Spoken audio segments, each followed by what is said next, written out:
So, rumor has it that Johnny Depp, the guy who we all know from playing Captain Jack Sparrow and the Mad Hatter, is possibly rumored to be playing the Joker opposite Robert Pattinson in Batman. Now, I don't have any beef with this necessarily. If he is playing Joker, I think he might do a great job. But I've seen the way this plays out before. Now, if you all remember way back in the day, not way back, but back far enough, there was a director by the name of Joel Schumacher, and he did 2 Batman films. One was Batman Forever, and the other was Batman and Robin. Now, Batman Forever starred Val Kilmer as Batman, but it also had a villain in the movie by the name of the Riddler, and the Riddler was played by Jim freaking Carrey. Now, at this time when Jim Carrey played the Riddler, this was at the height of Jim Carreydom, if you will.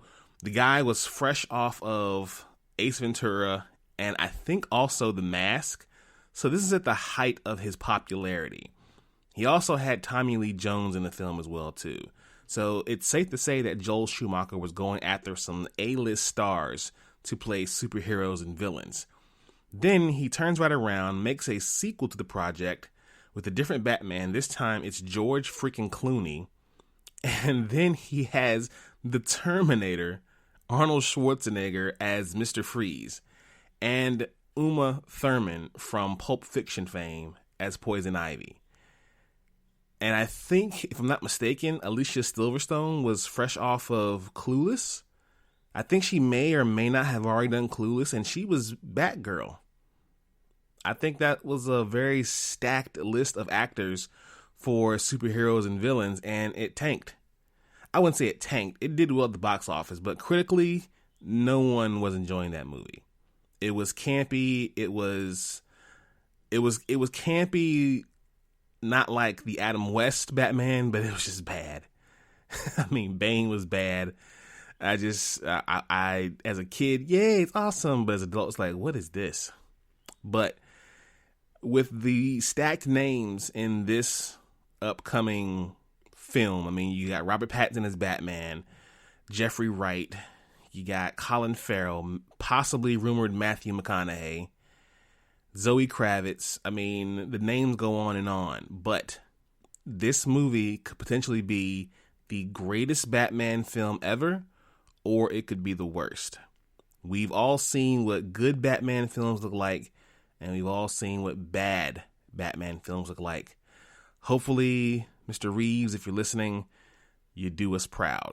But what do I know? I'm just a guy who likes Batman. Ladies and gentlemen, Blurs and nerds, freaks and geeks. This is DYSG, episode 30.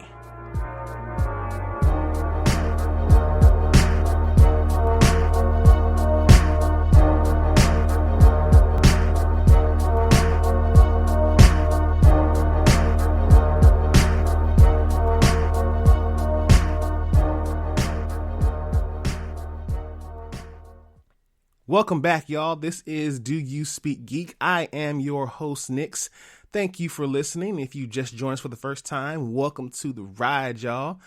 We are here at Do You Speak Geek, bringing you all the latest and greatest news in the geek realm. If it's about comics, movies, TV, video games, tech, whatever, we talking about it here on Do You Speak Geek. So, welcome to the show.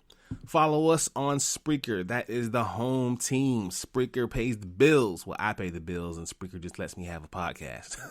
But Spreaker is the home team. Be sure to go and subscribe. Please, please, please subscribe and like the podcast. I enjoy doing this for you guys so much. Just would appreciate hitting that little like button there, maybe subscription. Let me know what you guys think in comments as well, too. Also, follow me on social medias at Facebook at DYSG Media, Twitter at _ Do You Speak Geek, and Instagram at Do You Speak Geek. Instagram is very important for you guys to start following now if you're not following already, because as soon as we hit 100 followers on Instagram, there's going to be a giveaway. And I most likely will be announcing that soon on what it's going to be. But we gotta hit that 100 followers though. So please go follow the social medias, especially Instagram. YouTube, the place where you can find the Dono and Daddy show. It's the only place you can find it. Be sure to subscribe, like the videos, Hulk smash that bell for all notifications, and please leave your comments. We want to know what you guys think of the show. And as always, coming soon, it is doyouspeakgeek.com.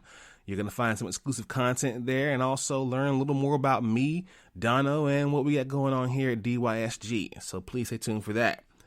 Let's go ahead and jump into the news, y'all. Let's speak geek. Suit up. I want to be the very best. Talk nerdy to me. Are you ready?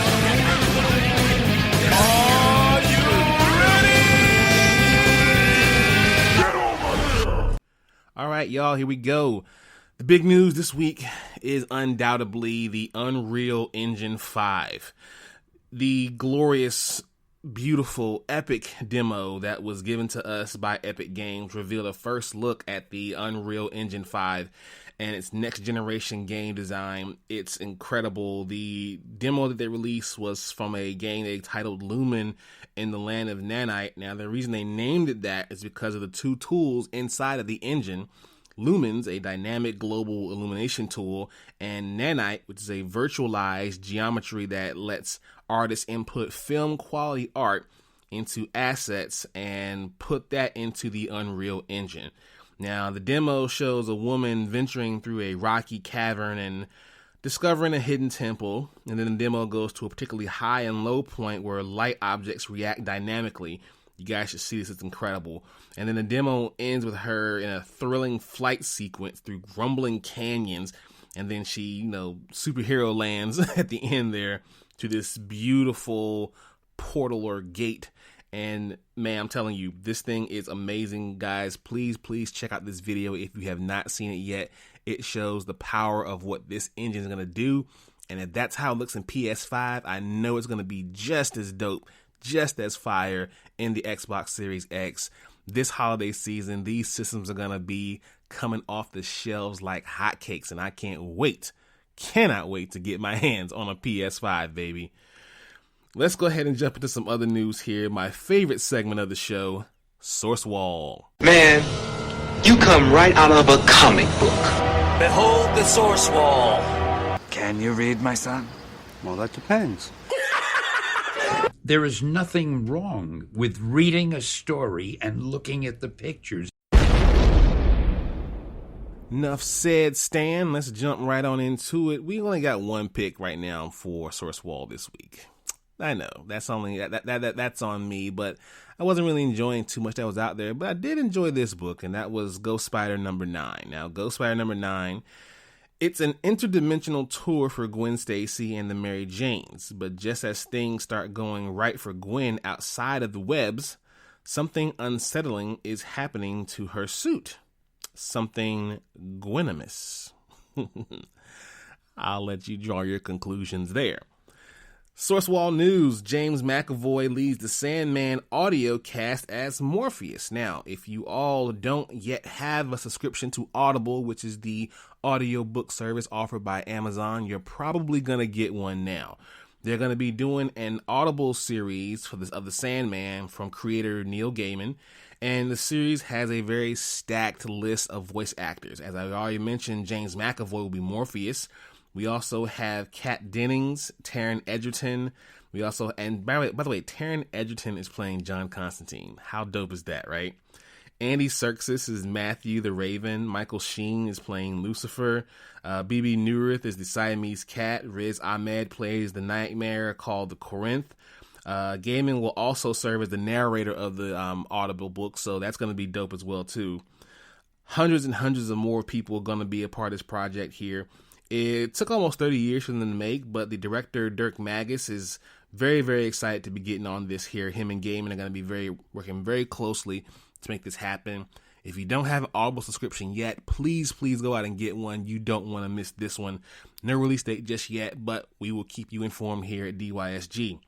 Now, a Marvel story arc coming soon, a couple of story arcs coming soon. One is going to be the origin of Maestro. Now, I'm not sure if you all know who Maestro is, but Maestro is this alternate version Hulk in the set future, and he's twice as smart as Bruce Banner, and he's somewhat even stronger than what the Hulk could ever be.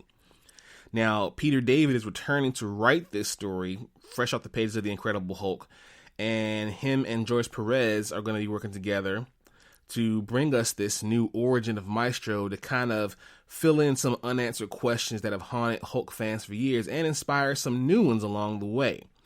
The Maestro past is marginally revealed in the early issues of this book here, and lets us know that he's from an alternate Earth in a city called Dystopia.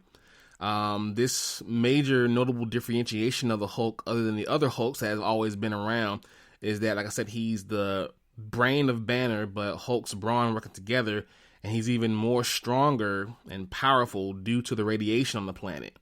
So that kind of gives you an idea of how he became who he became, and I'm interested to see the story is because you see a lot of these pictures of him where he has like Cap's shield and he has Thor's hammer, and I've even seen him holding the Silver Surfer's board. Like, how did he obtain all this power? Like, what happened? What did he do? Was he set up? Did he have to do these things? I don't know. But I definitely want to find out what's going to happen with this story arc, so I'll be definitely watching and definitely reading this one. Marvel also announces Antithesis. It's a new Fantastic Four story arc. Now, this series is going to be pretty dope because it brings together two dope people in the industry, critically acclaimed writer Mark Waid and legendary artist Neil Adams. I had the pleasure of meeting Neil once at a Comic-Con, and man, Neil's a nice guy. I love this guy so much. I could talk to him for hours. But it brings them together. Neil, for the first time, is going to get to do Silver Surfer and play with those classic Fantastic Four characters, so he'll be having a fun go with that. Also, we have the breakdown here. The soaring sentinel of the spaceways may have finally met his match in the all-new series Fantastic Four Antithesis, the first full-length Marvel story from Fantastic Four ever illustrated by legendary artist Neil Adams. And he'll be also joined by Eisner Award winner Mark Waid. Together, this celebrated creative team will create a new nemesis for the Fantastic Four, guaranteed to send shockwaves throughout the entire fandom.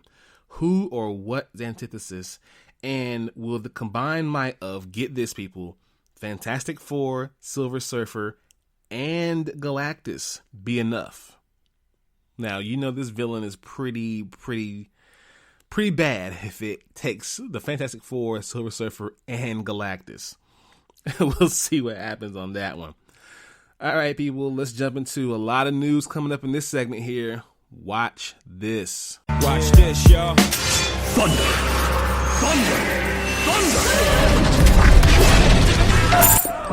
Lannister always pays his debts. Whoa, dude. I am the villain of the story. Now, let's jump into some news here. We're going to talk about the CW, DC Universe, HBO Max kind of three-way thing we got going on right here. Now, there are a lot of shows that are being transitioned and moved from different networks. Some are staying, some are kind of straddling the fence. Now, as we all know, Stargirl is going to be on the CW as well as DC Universe.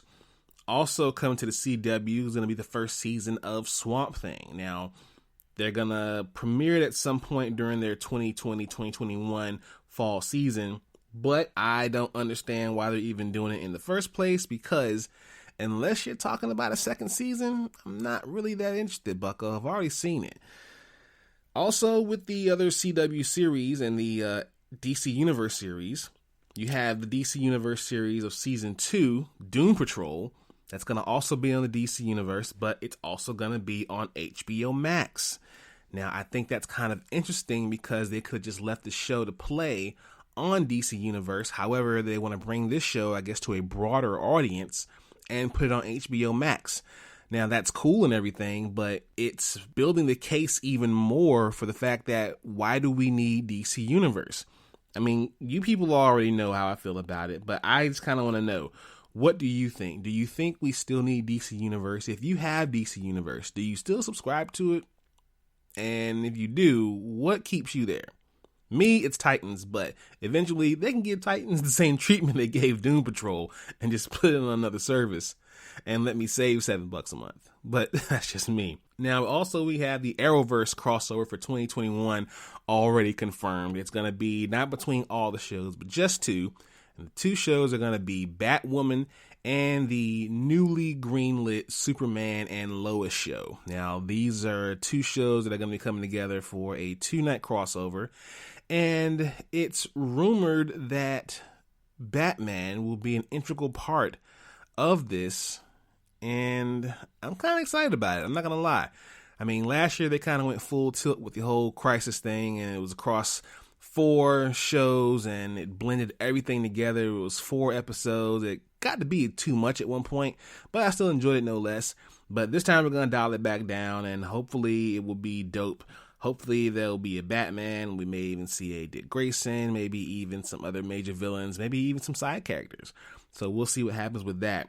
Now, with Disney playing some things coming up here soon, Disney is going to be bringing Hamilton, yes, Hamilton, the Broadway hit musical, to Disney+. Now, as you all may have already known, it was scheduled to go to theaters in October 15th next year. However, it's going to be on Disney Plus this year, and it's coming on July 3rd. So that's a dope little 4th of July nugget you got there. Something to do on that weekend if we can't go out and have fun and grill. Well, I'm going to grill. But if we can't go out and watch fireworks, we might as well sit at home and watch the fireworks that is Hamilton. I don't know about you guys. I've never seen it before. But if you guys have ever seen it, let me know what you think about Hamilton.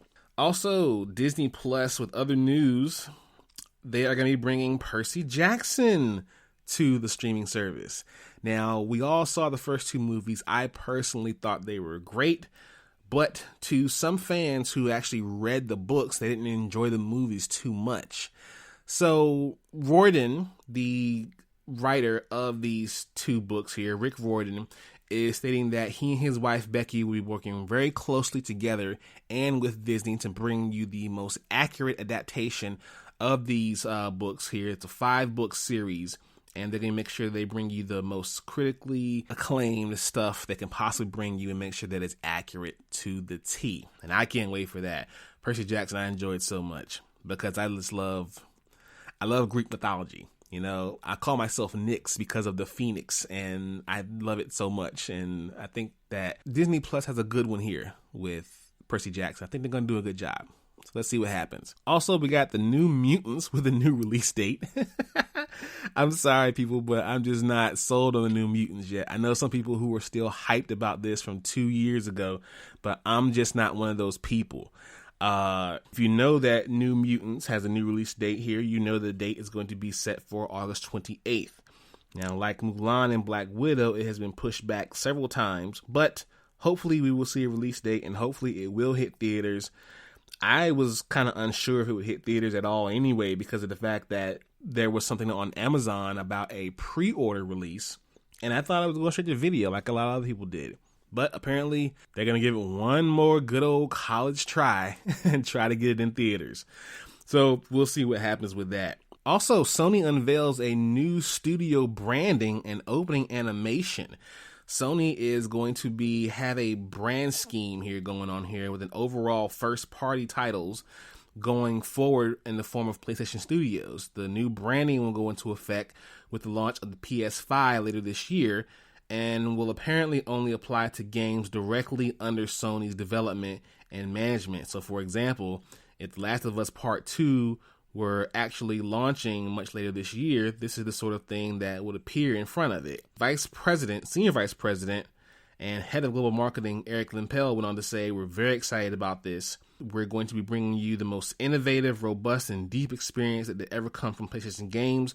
And we're going to be bringing you the most up-to-date information as possible. And it's going to be dope." I think that with this studios thing here, it could be possibly knocking on animation And with animation, I would love to see a Uncharted animated series, maybe even a God of War animated series, Ratchet and Clank.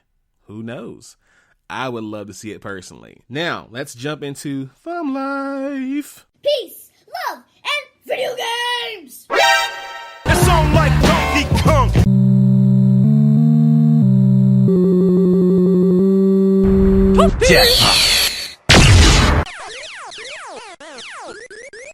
Batman is playing Galaga.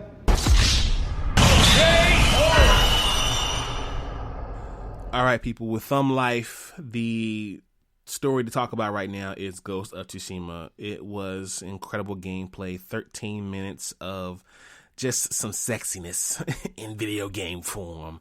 It was amazing. Sony and Sucker Punch have finally revealed more about Ghost of Tsushima in the upcoming PS4 exclusive, which tells the story of Jin Sakai, voiced by Daisuke Tsuchi, during the first Mongolian invasion. People, this game is incredible, just looking at it. With the open world, just listen to some of the things that happens in here. There's a guiding wind, so when you're trying to navigate through the land, a wind is taking you toward where you're going. So it's kind of like following you along. It's very easy to guide through this game. You can have a horse if you need be. Bamboo and yewood are a resource of the environment. Locations such as Cassini Hills, you got a forest and farmstead. The demo shows Jin coming across people who warn him of spirits in the forest, and he can stop and investigate points of interest like abandoned homes to see what's going on. Foxes will guide him. The combat gameplay, man, is incredible. You can actually challenge enemies to a standoff. Like samurais sword to sword is gonna be something I'm gonna love to do. Combat, man, every strike must count. Players can parry enemy attacks, and doing so at the last possible moment to open up for more attacks. The stealth sequences are incredible. You can use firecrackers to lure enemies out of hiding and assassinate them. Smoke bombs can be used. A kunai can be used for quick kills. Grappling hooks to swing across ledges and climb up gaps, or swing across gaps and climb up ledges. Sorry. Environmental attacks are shown, using Mongols' own weapons against them, with exploding and destroying their cache and eventually decimating the shipyards. Customization, such as mechanical advantages on the armor, not just for aesthetics. Different charms that he can wear for different effects. This game is going to be incredible, y'all. I can't wait to play this one. It's going to be beautiful. But one thing I am so excited about, and if you all know this game, you know how excited you should be about it. Tony Hawk Pro Skater 1 and 2 Remastered. Yes, it is coming. Activision announced it, that the various versions is being the Vicarious Vision is being remastered. Tony Hawk Pro Skater 1 and 2 for Xbox One, PC, and PlayStation 4. The remastered game is going to be set for a September 4th release and will include the original levels, skaters, tricks, mods, soundtrack, the whole shebang. There will also be new gameplay modes, including an online multiplayer. Oh my God, I cannot wait for this game. It's going to be amazing. Ubisoft has a 4 digital event coming in July. It's going to be on July 12th. It's going to be a fully digital showcase with exclusive game news, reveals, and even more. Ubisoft didn't list any games for the event as part of the initial announcement, but it has since then already had quite a few reveals that have been coming up. Now, of course, they're going to be doing Assassin's Creed Valhalla. They're also going to be talking about Gods and Monsters, Rainbow Six Quarantine, and Watch Dogs Legion. Hopefully, they'll also be giving us a close look at Beyond Good and Evil 2 and Skull and Bones, but we'll have to see about that. I'm looking forward to the conference and also other conferences coming up in the future as well, too. This summer is going to be packed with digital content online, and I can't wait to see it. But for now, people, I'm going to get out of here. Thank you so much for listening again. Please, please, please subscribe to the podcast, like the podcast episodes. Follow us on the social medias, Facebook, Twitter, and Instagram. Don't miss out on that giveaway. Please, please go follow our Instagram so you can be eventually entered to win that giveaway that we have coming up soon. As always, people, Live to play, play to win, win to live. I speak geek. Do you speak geek?